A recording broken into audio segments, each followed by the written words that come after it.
Good morning again from St. Peter's, the Apostle Anglican Church. We're continuing our discussion on Anglicanism 101, or what Anglicanism is. Last week we looked at what I identified as the Tarsitano Triangle. I'm going to hold this up for a second because there are people that did not get this last week. And I pointed out some of the things that Father Richard was discussing as he was assessing the current state of Anglicanism. And I mentioned that there were places where I deviated from what he was saying, even though we appreciate the fact that he put this together and he offers us and created an opportunity for us to have a discussion about this. So this morning, we're going to discuss, and as you can see by what's on the board, we're going to discuss how I viewed the current state, or how I view the current state of Anglicanism in the world, specifically in the United States, but of course more broadly. Now, when I first presented this material, it actually was a response on Facebook to a question that was asked. And as I started to craft this, I realized that it was going to be far more detailed than I wanted it to be on that platform. And what I determined as I was going through this was that there are three facets of Anglicanism, and we talked about those last week, which have to be understood in the broadest sense to get a handle on what we're doing. So I limited myself to these three categories: Anglicanism in general, Anglican theology, and then of course the current state of Anglicanism. So we're going to go over those three today from my perspective, and you'll see the comparability and the compatibility and the differences between Father Richard and I. So, as I was attempting to explain Anglicanism to people, I continually encountered a pretty formidable obstacle, and that was, what's Anglicanism? How do you define it? And in the process of attempting to do that, it became quite confusing to my audience. Not necessarily because of what I was saying, but because of where they fell on the spectrum. So when you discuss, and this is going to sound odd when I say this, but when you discuss the nature of Anglicanism, especially today, you're almost speaking a foreign language. You have to recognize who the audience is, what their culture is, and then you have to tailor what you're saying to their context and the meaning that they apply to terms. Now, it seems that the prevailing view today is that Anglicanism began with Henry VIII's split from the Roman Church in the 16th century. Now, this is further complicated and confused by those who, while not expressly affirming that position, they tacitly affirm it by asserting that Anglicanism arises out of the 16th and 17th century theological formulation of the denomination. So in other words, while not affirming that Anglicanism began with Henry VIII and his break from Rome, they agree that Anglicanism in essence does derive from the Reformation period. Now, this view would require more unpacking, but it goes to the heart, at least of my understanding and my rejection of this particular view of Anglicanism, and I do reject this position, at least in two of the following ways. Anglicanism, as I understand it, has an ancient historical foundation, but it also has a regional geographical connotation. Now, what we're going to do first is we're going to go over this, and then I'm going to talk about those two elements. So, first, let's talk about this. Now, if you'll recall Father Richard's triangle, he lists the confessional or the conforming Anglicans, the Old Catholic Anglicans, and then the Finneyite Anglicans. Now, I essentially just leave the Finneyite Anglicans out, and I'll get to that in a minute. But he has three elements. And if you'll remember last week, I said you'd have to parse this out, and mine would be more like a pentagon. Well, this is more like smashed glass on a marble floor. It's just all over the place. But when you understand these three categories, it should, other than the fact that it's a pain, but it should give you a sense as to the confusion that exists within the Anglican Church today. So, first, when we deal with Anglicanism in general, or the history of Anglicanism, we have antiquity, we have the 16th and 17th centuries, and then we have the 18th through 20th century, which generally would identify with either the Anglo-Catholic Church or the Anglican Roman Church, or as I have designated, the papal representation of Anglicanism, okay? So these are the three that break down in history. Now you can probably have subsets of all of this, but this is my understanding of Anglicanism, generally speaking, when we talk about it from a historical perspective. Now, right off the bat, you can see that there is a difference, because I don't start here. I start here, and then I move forward. Now, the 18th to the 20th century is where we encounter the attempted return to more ceremony and ritual with the Anglo-Catholic movement and then the Tractarians. Now, we'll get to those when we get to the Reformation and beyond. We're not going to deal with them today in great detail, but just know that that's what takes place in the 18th to the 20th century, is there's this return. As we mentioned last week, there was such well, I don't want to say that. I want to say it that way. There was such a minimizing of ceremony and ritual in the church during the 17th centuries, during the 17th and 18th centuries. Evangelicalism had taken over, so that there was virtually what we would identify as almost no ritual whatsoever. There was, they would basically dress in choir dress, Catholic surplice and tippet. If there were candles, there were two. We talked about some of that last week. So it was very, very stripped down, and this was an attempt, the 18th to the 20th century was an attempt to return to more ceremonial, more ritual, more formal, more dignified, as they saw it, worship. Now, this always gets lumped in with Anglo-Romanism, and you will see that in just a second. So this is the first difference that I have with Father Richard, and that is, I view it in this term. I don't view the triangle dealing with each of these. I view this as, if we were going to use his triangle, I would use this as the top. Okay? And if you're wondering where I place the Finneyeites, for all intents and purposes, they would go here, with certain modifications, but that's where they were. Now, the second issue we have is that when people start talking about Anglicanism, they start talking about it theologically, but they don't realize that's what they're doing.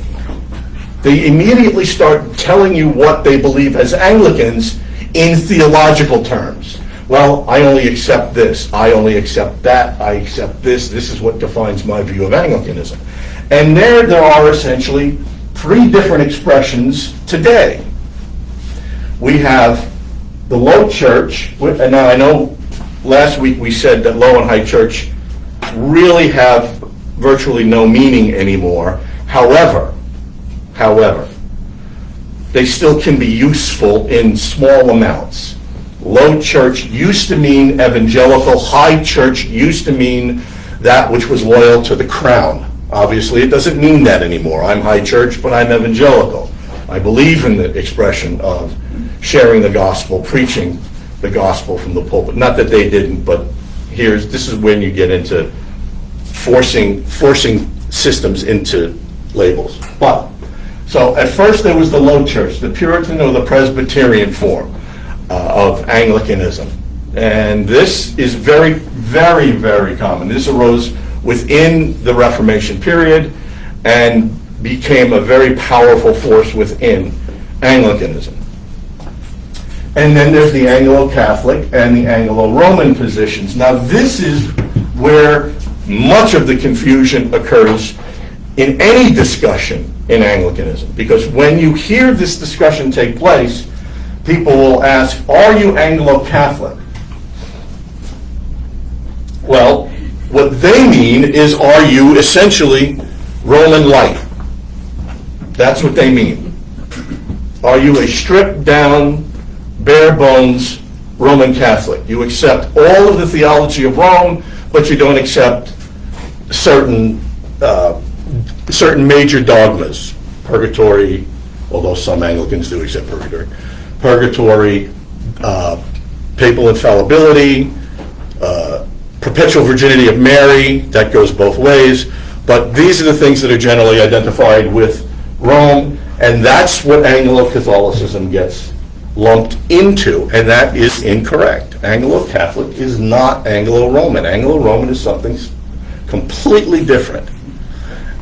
And the final one is what I list Anglo question mark, because I really have no idea what they are. The representation would probably, the closest would probably be the ACNA, and that's because they have essentially become a broad stew, if you will. Stew, S-T-E-W. They throw everything into the pot, and it's just like, yeah, we're Anglican. Women's ordination, the three streams stuff, Neo-Pentecostal. What's the three streams? I shouldn't have mentioned it. It really would take too long to define it. I just thought that was a common term within Anglicanism today.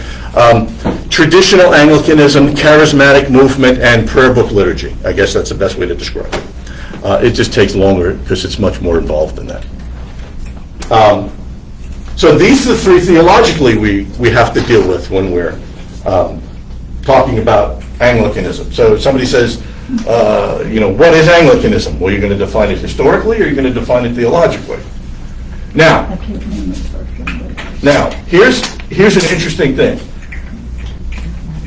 I don't know if you have seen it, but Father Mike reposted something that his bishop wrote a couple of years ago.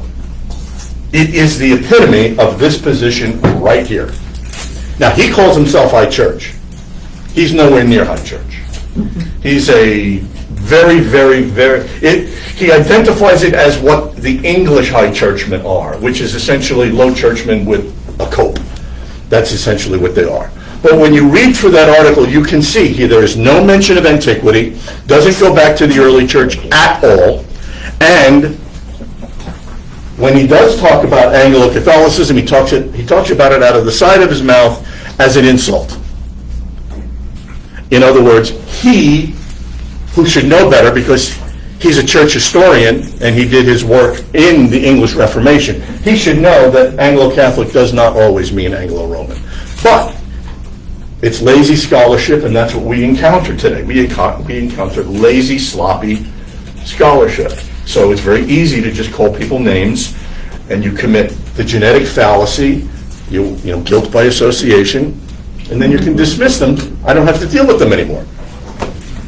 And then lastly, now we have the current climate. Now, ironically enough, all of this falls under the current climate. So the current climate would be the broadest of all banners.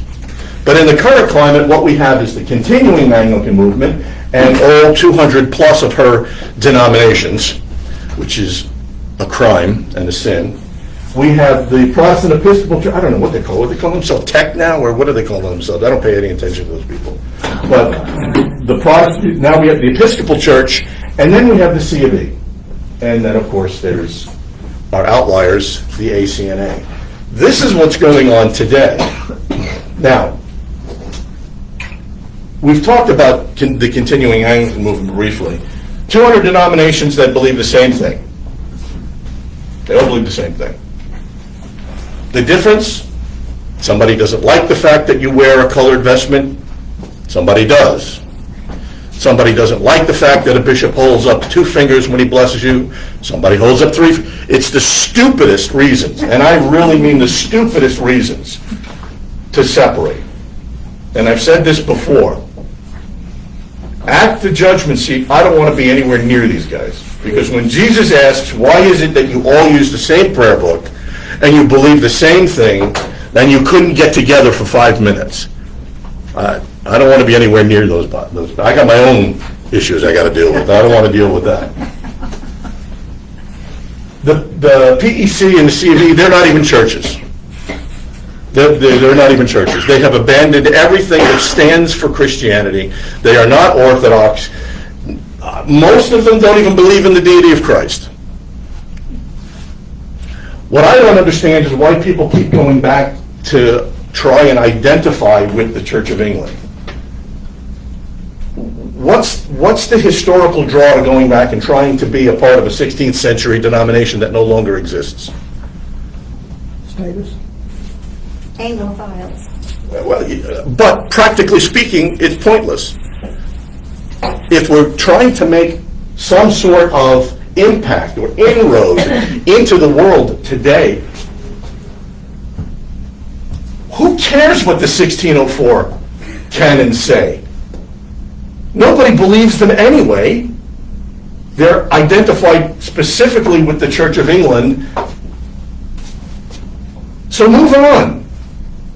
You want to use them as a format to create something today? I can understand that. But these don't represent anything that's going on. This is an attempt at being old for the sake of being old. We're traditional, and we're going to stay traditional. Even though nobody knows what in the world we're doing or what we're talking about, we're going to stay right where we are. The 1604 canons have a lot of value to them. However, that's what, 400 something years ago, and we can't update them? No, they were approved. They were ratified by Parliament. We're not British. I don't care what Parliament says. Anyway, that's my little diatribe for the day. And then, of course, there's the ACNA, which has about 1 billion problems that they simply can't get around. They can't get past themselves. The real crime with the ACNA is that there are pockets of orthodoxy that are phenomenal.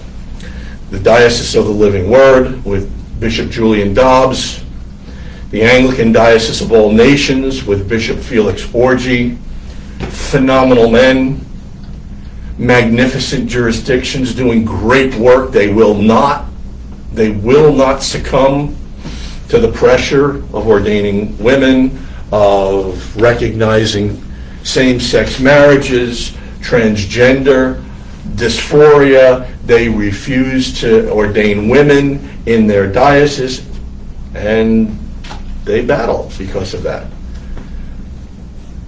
My heart goes out to them. I respect them immensely. And if the rest of the jurisdiction, if the rest of the ACNA could fall in line with what these men are doing, that's where we should all be. Pardon my editorial comment to those that are not on board with that. But they represent those dioceses. They represent the true understanding of what we are to be Anglican. You want to be low church in Anglicanism? Fine, they'll accept you as low church. You want to be high church? They'll accept you as high church. They don't slam you. It's not a pejorative to disagree with them. The point is, you focus on the prayer book, the 39 articles, the formularies, the ordinal, as it is connected to and related with the creeds of the ancient church.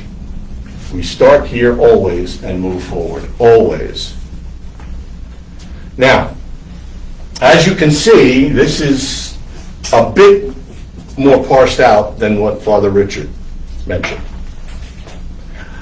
But at least from my 30 plus years of being within the continuing movement and for a few years outside as an outsider looking in, I think this essentially represents where we are within the current climate of Anglicanism when we start talking about what Anglicanism is. Okay? Now, for the few minutes that I have left, I want to go over those two other issues, the historical foundation and the geographical connotation. Now, next week we're going to actually look at the early history of Anglicanism. And if you have his book, there are a number of decent books on Anglican church history, but this material essentially comes from Joseph Moorman, Moorman. That's the standard text that is used in the majority of Anglican schools, whether it's undergraduate or graduate. He has a particular bent, but for the most part, his history is pretty good. What's the title of the book, please? History of the English Church, I believe. I don't have it off the top of my head. Don't hold me to that. Just look up Joseph Moorman and it'll come up. So, now historically we know that Christianity was present in the UK. It was known in the ancient UK was known as Britannia, and it goes as far back as literally the middle of the 1st century AD.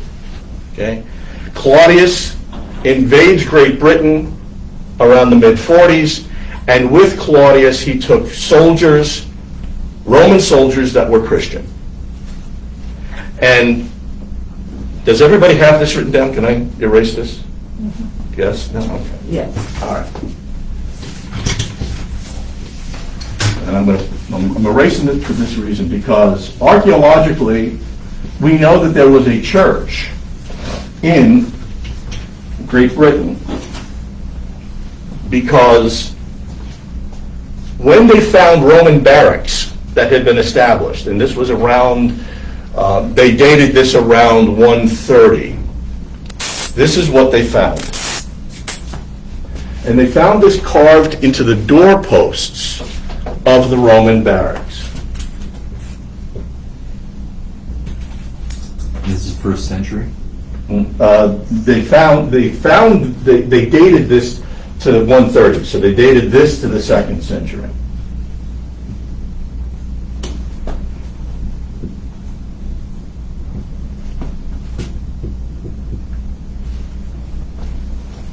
Anybody know what that is? They found it carved into the doorposts of Roman barracks. Now, huh? Oh, I thought somebody had something. No. So when you start talking about this type of formula, it didn't just spring up, which means that there had to be teaching, there had to be an established church of some sort, because someone had to present this to the Roman soldiers. They had to present our Lord's Prayer from the Gospels. And that takes time to develop. So we know that this goes back at least, and we know that there were Roman soldiers that were Christian in the 40s, and we know that this existed at least by 130. So there's really very little argument, historically speaking, that there was a church developing from the 50s on and moving forward.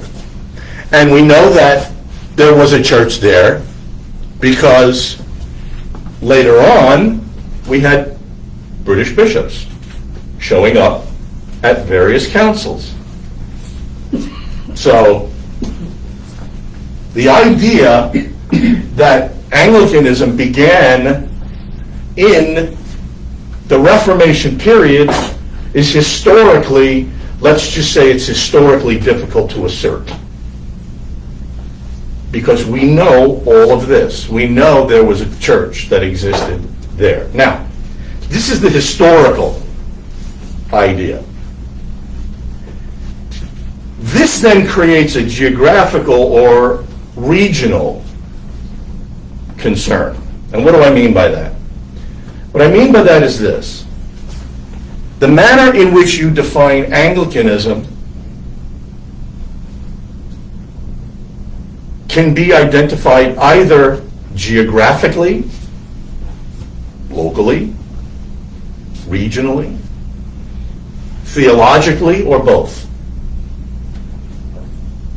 So you will encounter discussions at times where people will say, well, no, because at this point in the early history, it was just Roman Catholicism. Okay, that's anachronistic, because at this point,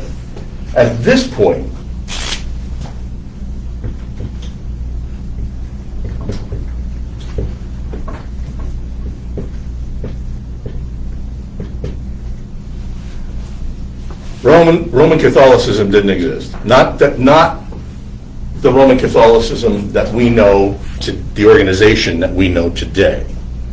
Conservatively speaking, and I'm being gracious when I say this, there are those that will not agree with me. But conservatively speaking, most people identify the beginnings of the Roman Church with Gregory the Great. So we're looking at 7th, somewhere between the 7th and 8th centuries, for the development of what we identify as the Roman Church. So, Anglicanism prior to this was Anglicanism. We'll get into, next week we'll talk about how that breaks down and why there is this dissension amongst those with whom you speak as to what Anglicanism is. But it is not outlandish to say that from the 1st century all the way to the end of the 6th century, Anglicanism had its own identity theologically and geographically. Okay? I'm going to stop there, give you 15 minutes for questions. And I'm counting. Yes, Amber. Okay, so early church, ancient England.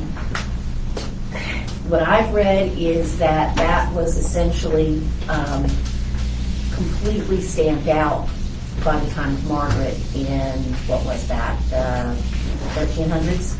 We'll get to that next week. We'll get to that when we get to the Reformation. Okay. Because we will address it next week, because next week lays the foundation for that mindset. Let's just put it this way. And everybody get ready to laugh, because I'm going to do this. But let's say, shut up. Okay. Let's say Great Britain is a pear. Shut up. It's a boom. Okay, let's say this is Great Britain, right? All right, and that's Wales, all right? Okay. Close enough. You know, I'm not going to do this anymore. I'm just going to have you try and imagine it in your head. Okay. Well, I don't know how to do that. So Great Britain and Wales, right?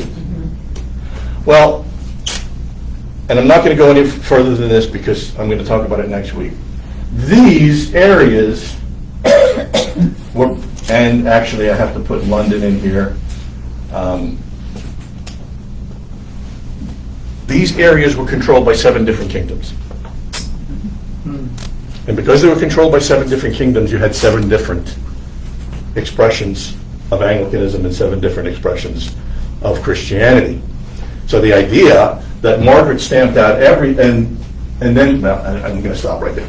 But you had 7 different expressions, and what this did was, in the long term, this created essentially, and I'll use the term because I just like saying it, pockets of resistance.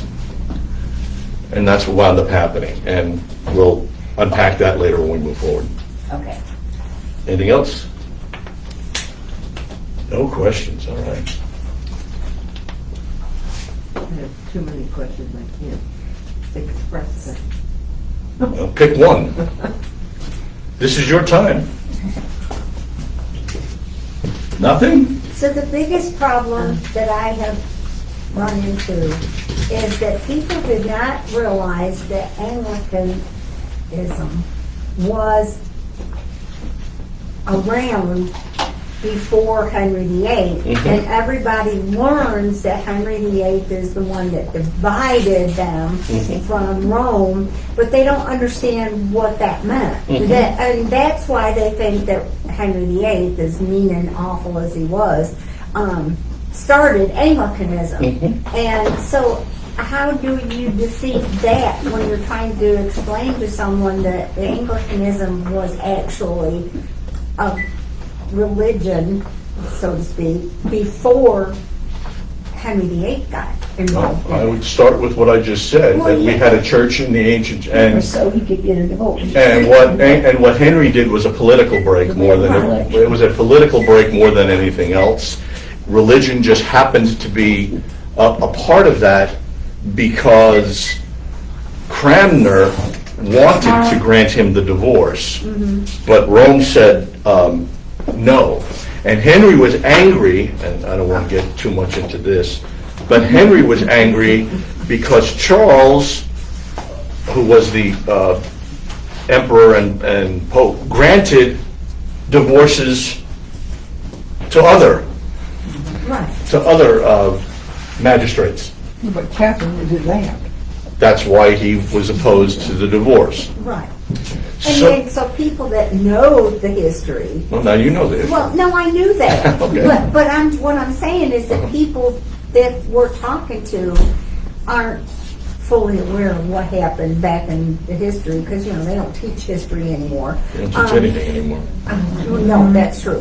But you're trying to explain to them that this is what happened, and they say, no, that's not true. Henry just didn't want. He wanted to divorce them. Yeah. So I mean, Tell him to Google history. The Romans were gone by 400s, probably.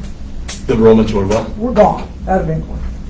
As the Roman Empire deteriorated, Right. They would. Oh, the Angles and Saxons? Yeah. Yeah, for the most part. Yeah, they were gone about the 5th century, 6th century, yeah.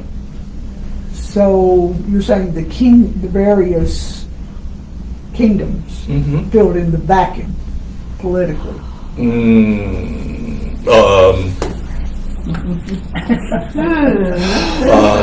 Yeah, this is why I didn't want to. Yes and no. Okay. The simplest way to state this is to say that the English ethos is stubborn and resilient, and the English ethos has a tendency to say when somebody comes in and says, you're going to do this, you're going to do that, you're going to do this, you're going to follow these rules, you're going to do that, they're going to go, yeah, and then go do their own thing anyway.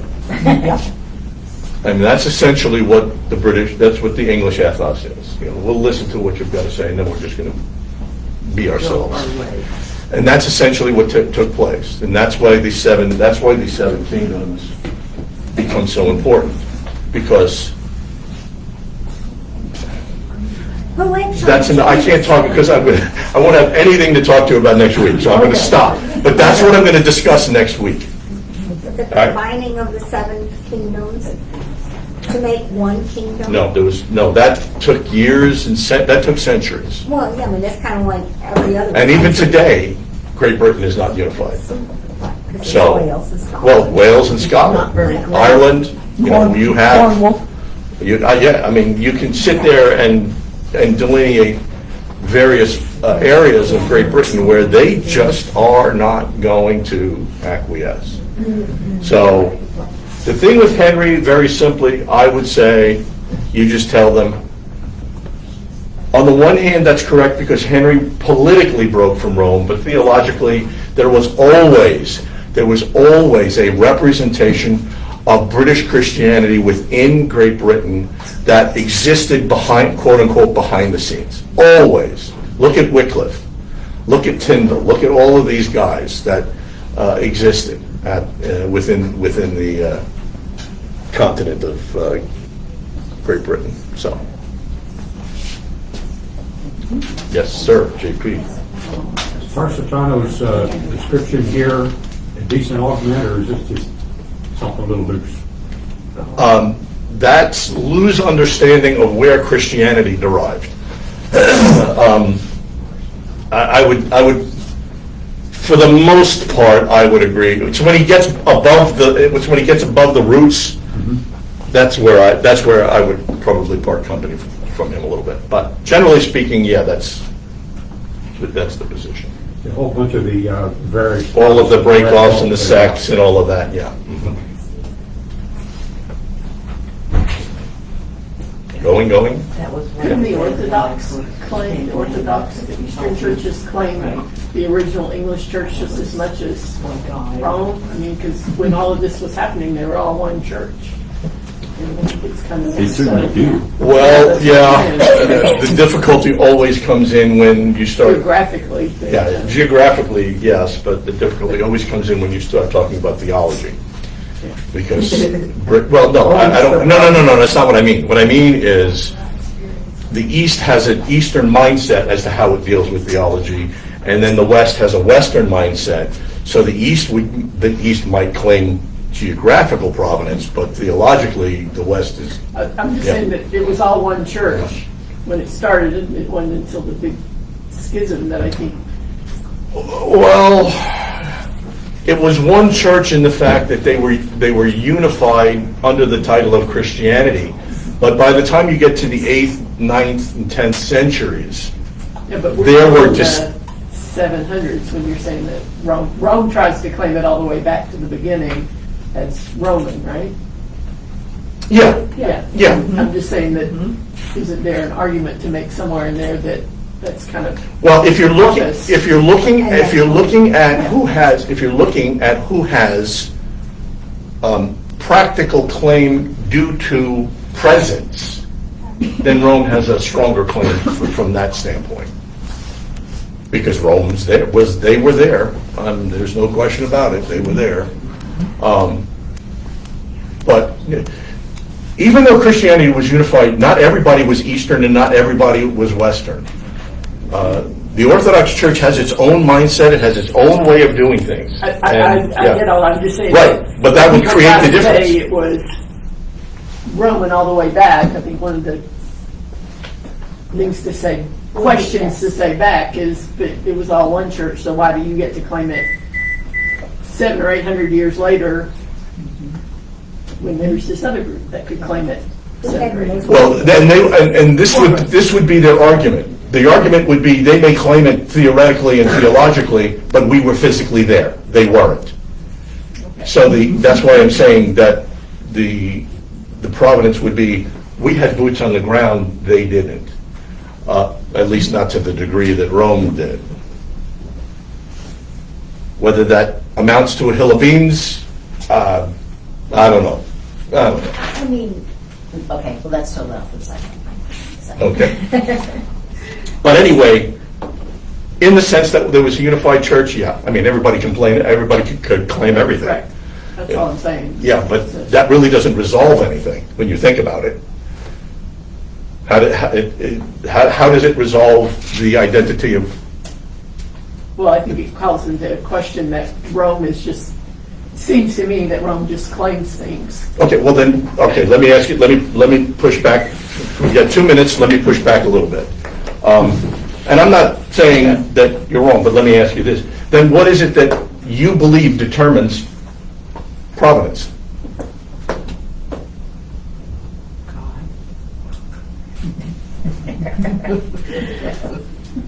I don't know. But So you would have to define that first before you could say that I the East don't- has a claim, right? You'd have to say this no, is I'm what. saying that the church overall had a claim, and then the church split. But to claim, for this side to claim that it only came, that the British church only fit this side and wasn't part of this bigger entity. And then we should get back to the question of because Rome had a presence there. But we were saying that Rome wasn't really around until Gregory identified the Roman Church. Yes. Until the The 7th Rome- or 8th yeah. century, something before that. Right. Well, you're talking now about that which is identified versus what I'm talking about, the physical presence of people that I would identify with Roman theology. The formal organization that we know as Rome didn't begin until the 7th, 8th, or 8th century. That's the organization. It doesn't mean that there weren't elements of Roman theology that. But was it Roman theology then, or was it church General theology? Christianity? Yeah. All right. Okay. Then let me sharpen it even more. It would have been Christianity brought by those from the region of Rome, not Okay. the East. Okay. Okay. Do you see what I'm saying? Yeah, I get that. Yeah. That's what. But that's different than saying it was the Roman Catholic Church. I'm not. No. I'm not saying it was Roman Catholic. Yeah, that didn't happen until the 8th century. Right. Yeah. But Eastern Orthodoxy never had the same type of presence. I mean, there weren't Eastern bishops that were showing up in Great Britain in great quantities to lay claim to Great Britain. For the most part, they were like, we don't care about you guys, you're idiots. I mean, you go do your own thing. We're the real church. You guys don't know what you're talking about. I still think that. Okay.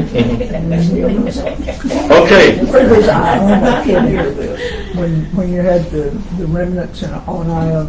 Okay, we'll talk about that next week. Okay. Because it's 10 o'clock and we have morning prayer.